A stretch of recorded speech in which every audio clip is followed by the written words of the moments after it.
All right, what's up, bro? It's good, man. Another episode. Another We're one. back, number two. Man. Yeah, if you haven't checked out the previous one, it's available now on Spotify, Apple Music soon, and YouTube. Yeah, Check it out, please. cool. Yes, man. So my first one will be kitchen. Kitchen. Yeah, Dude, like that's where all the sauce is made. Like yeah, and it's I love that it's something that has existed like for a long time. yeah, But it's also that it shows the importance that food plays in like our lives. yeah. And so I love the kitchen and all its functionalities, Yeah. whether it's like equipment to prepare your food, whether Yeah. it's storage to store your food, whether it's equipment to then make your food or like prepare your food. yeah. I think it's an essential part of every home. And even like apart from what you mentioned, like the functionalities of it, Yeah. just the vibe of the kitchen. Yeah. It's like even me from like a kid, I just loved hanging around like the kitchen. Like Yeah. it's just like where the dope stories are and where Yeah. people are laughing. Yeah. And it just feels like a very like warm vibe. Even when you're at a party, like a Yeah. house party, it's like most people like Kitchen is where it's at, man. yeah, it's the Yeah. vibe. So Yeah. like, it's a central vibe place. Yeah, and I wonder if it would be possible for a house to exist without a kitchen, like possibly in the future.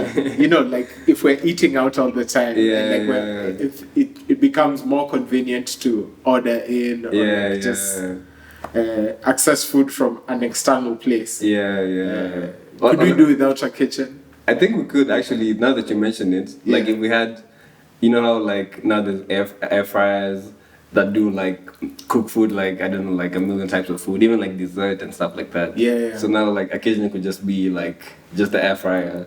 And then you just put stuff in it. And the you fridge. for half an hour. Yeah, That's it. And that's it. Like no pots, no whatever. Yeah.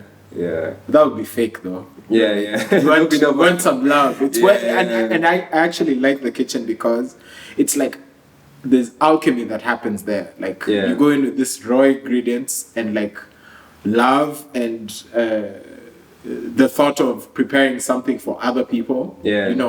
And the mixture of the love for the people goes into the food, and like, this becomes a thing that you then share amongst those people. So I think it's dope in that sense. Yeah.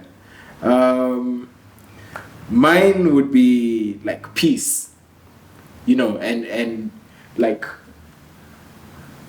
just the idea of like creating peace. Creating peace. Peace. A lot of internal work. I think any version of peace comes down to individuals. Even like like with wars and whatever squabbles people have in life. It's like it's weird that all these things come from an individual. Like war just doesn't come from just I don't know. It's like weather. It's like it's sunny. It's worry. It's a worry season. It's a worry season. It's like you could really trace it down to an individual. Really, like it's like a family tree of like peace. It will come down to just like two people arguing about something that like trickles down. And actually, like yesterday, I was listening to a podcast, and this guy was explaining what is happening in Gaza and Israel and Palestine, and then like he went on all this journey just to say like it was about these two apartment buildings that started the whole squabble of like like that stuff with land ownership and who owns the land, and people come for 15 years and these people have the title deed. So like he was explaining how like all like this just came from like the recent like war. It just came from this like I think two apartment buildings. And it's crazy. It's wild. And then I wonder if like those two individuals or spots can then like just sit it out and be like but then it's rolled out of control in some way.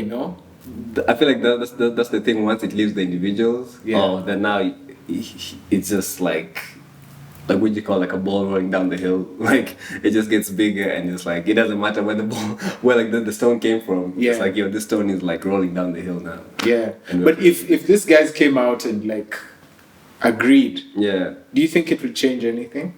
Do you think we'd have peace then? It rules in that situation specifically.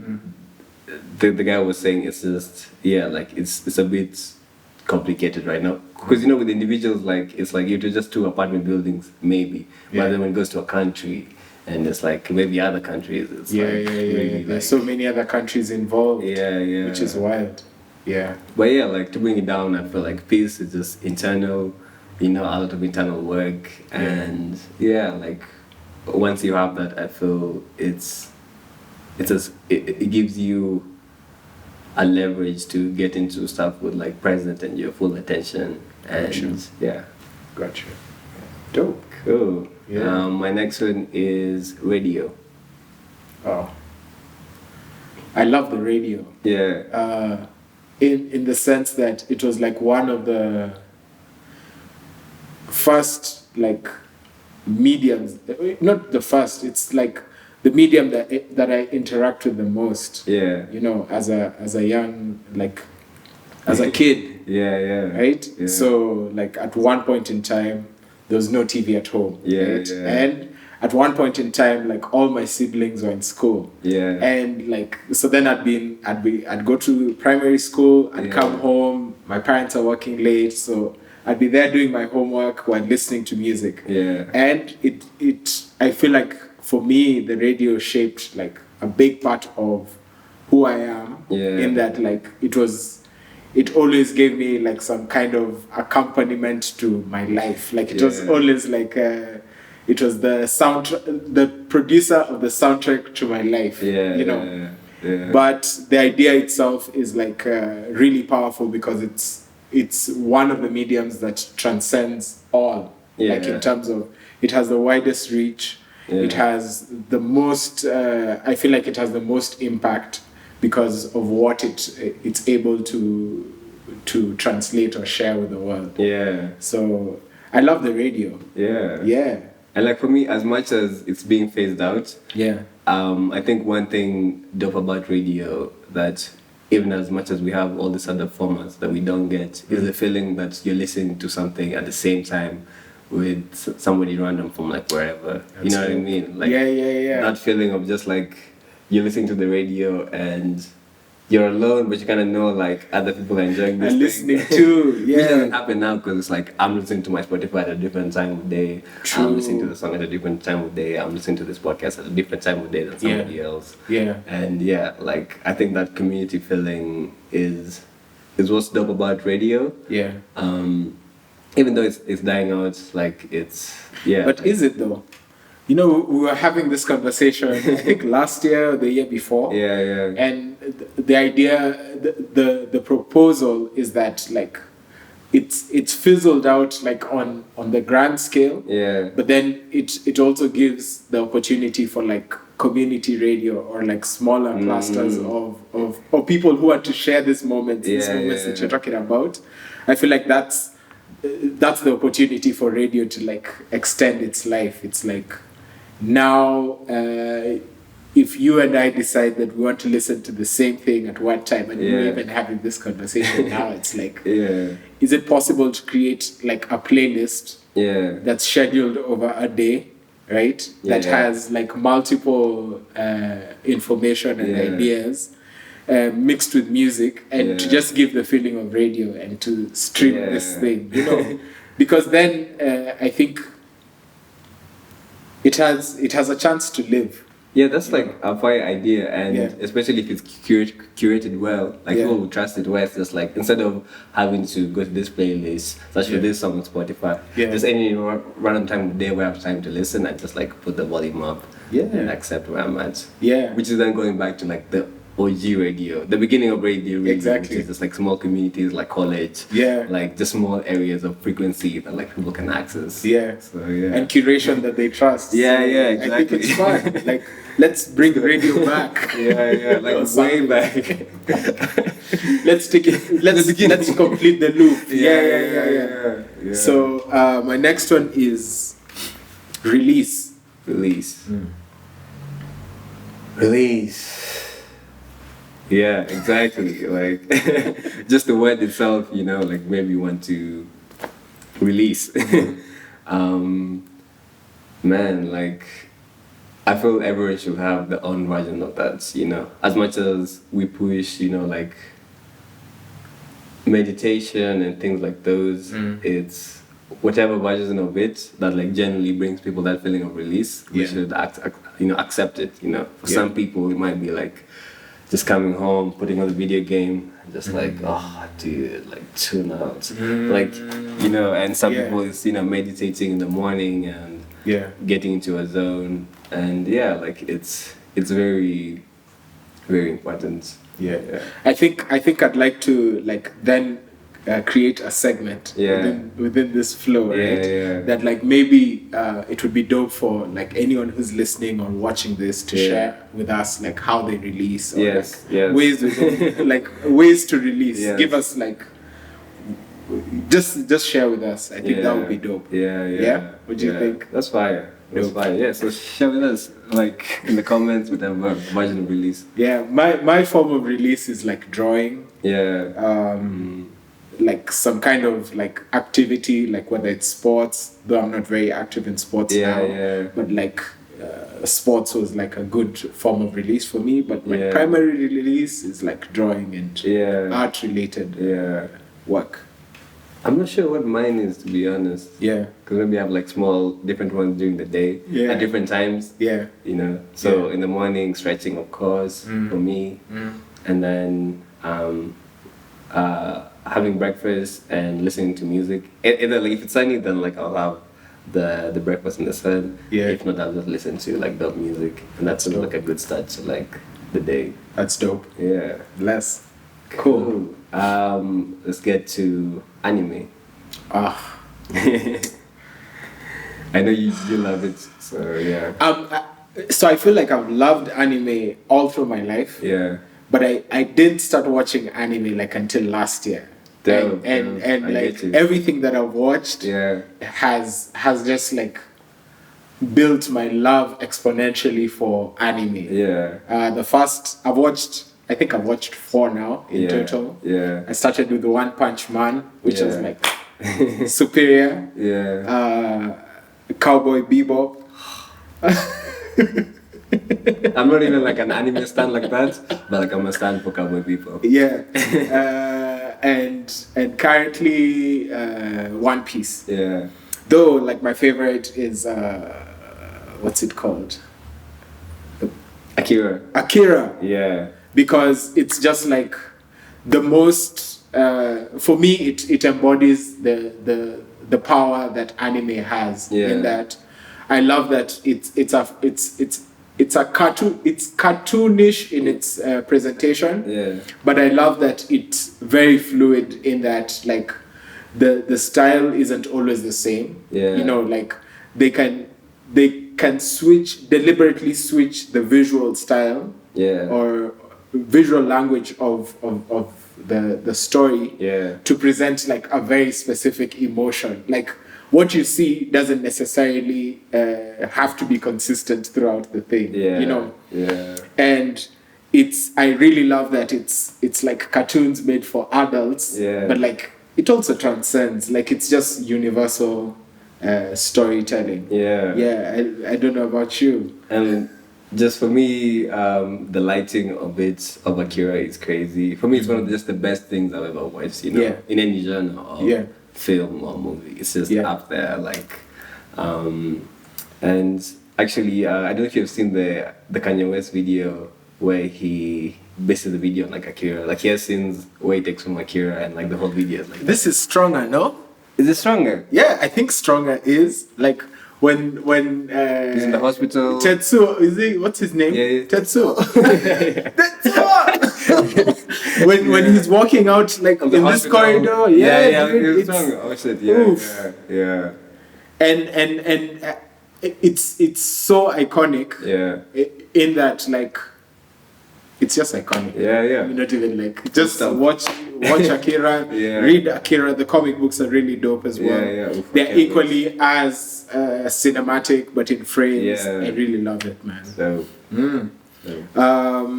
Next we go to endurance.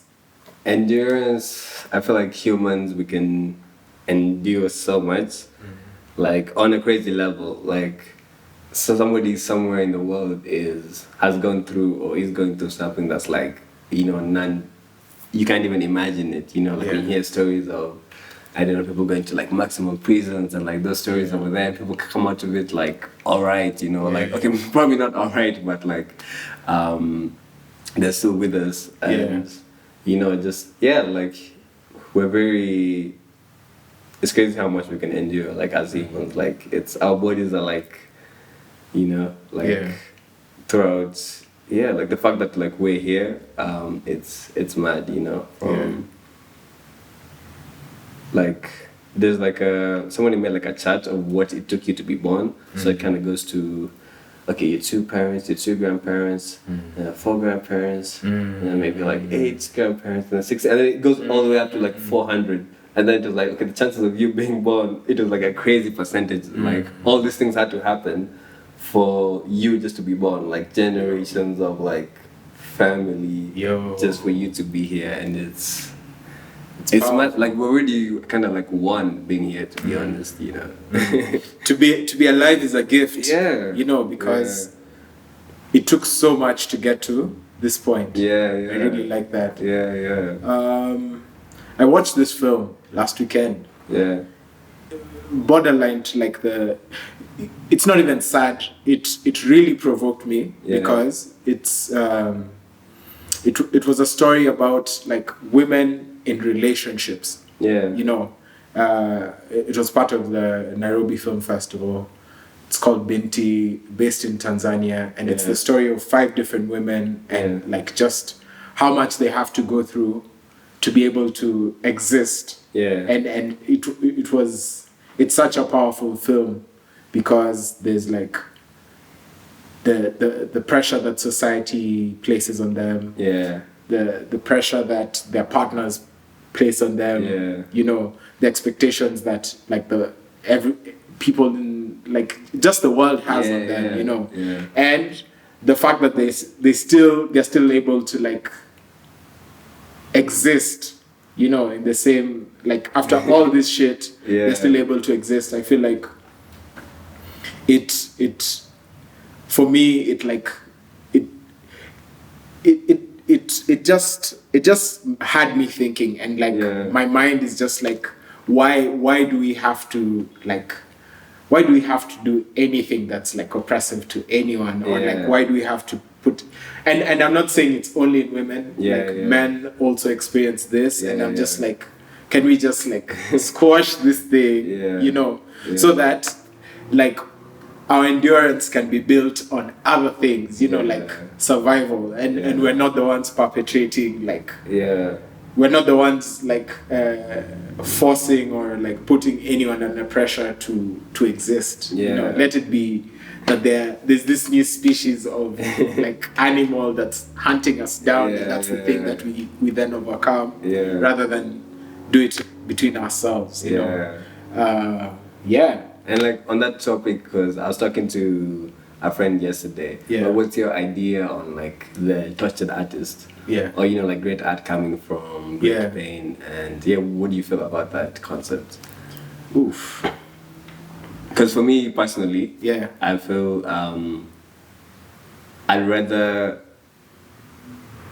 if it meant choosing like to be talented from taking pain, I'd rather just be happy and not talented. But I'm curious.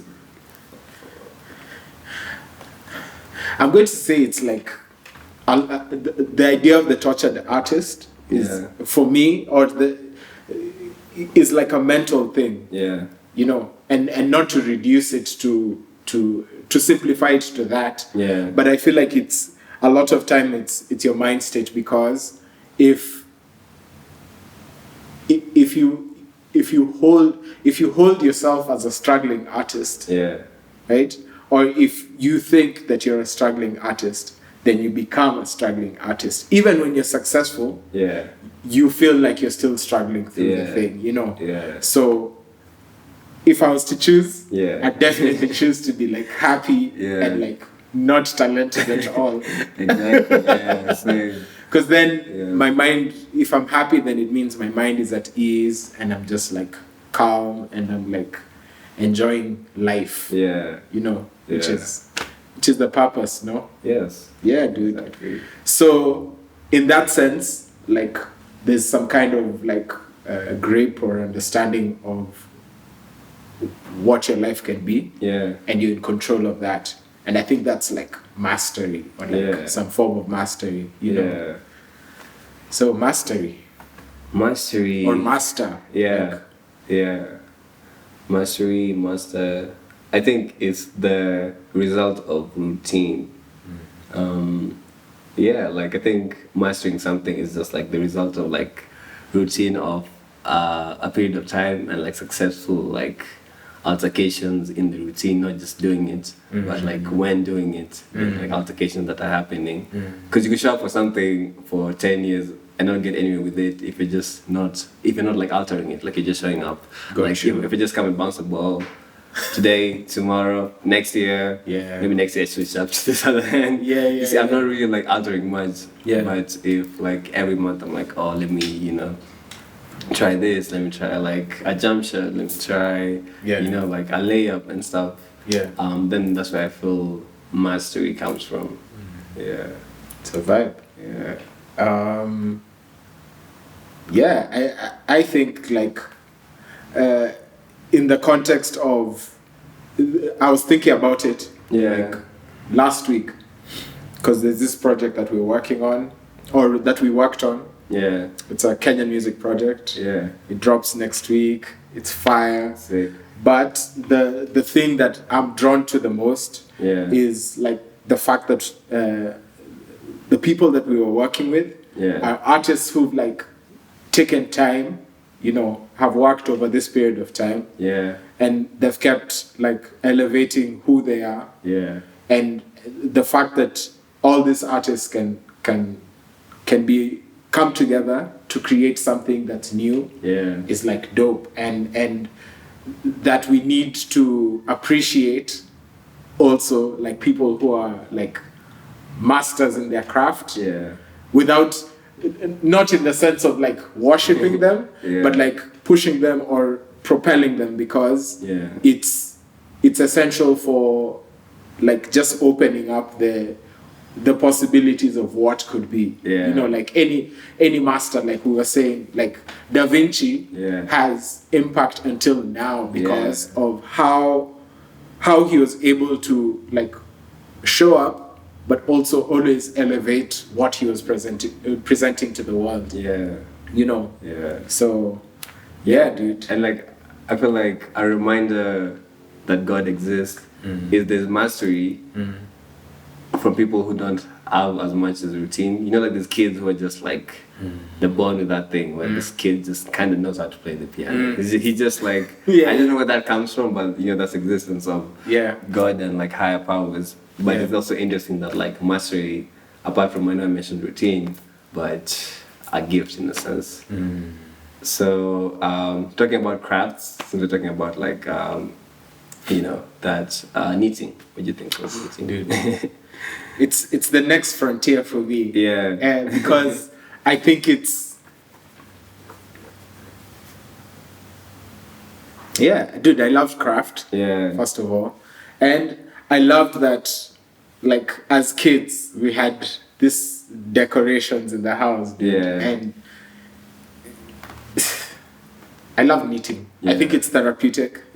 I think it's versatile in terms of like you can produce small things, you can produce big things. I love that it's connected to math in some sense, like because you have to count the number of pearls and the number of loops that you do. And dude, it looks like fun. So next year I'm gonna be on some knitting tip. Because I think it's interesting and fun, and it's also like a way of extending or honoring crafts that came before, because a lot of these crafts are dying because like the things that our grandparents were doing or that they learned are just dying. You know, like we're not taking them up, or we're not like allowing them to go to the next stage. So now it would be interesting, for example, to see like a knitted shoe, you know, like from Kenya, because we have, I don't know, I think guys who knit, the people who have seen knit are really dope.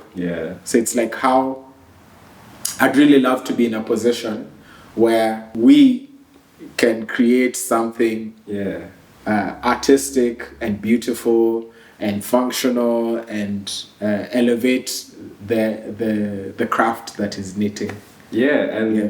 I've been seeing like recently online, I could say like a revival of sort of knitting, where I'm seeing people make genuinely like fire, like streetwear kind of vibes, just off knitting, like fire pants with like pockets and bags and like masks. And like I think it's a dope time to explore that. For knitting to come back, to be revived. I'm also interested in like beads and beadwork. So, I don't know. Beads for me, there's very few things that are just African, just off saying a name. And like I feel like beads is just one of those things. It's just, you see an image of somebody with beads in their hair, and for me I just see Africa, you know.